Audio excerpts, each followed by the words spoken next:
Hello Philippines! Kamusta ang buhay? Ito ako ngayon, nag-iisa. Ito ako sa Middle East, nag-work para sa aking family. At meron,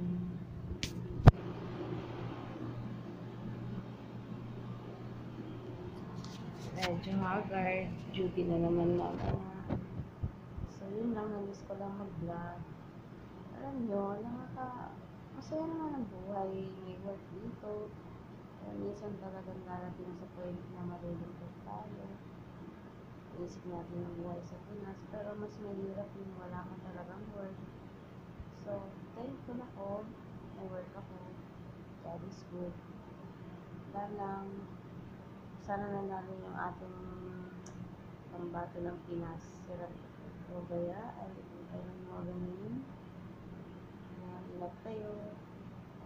Namiss ko lang mag-vlog para pag-vlog sa aking baby, sa aking mga mahal, sa nanay ko.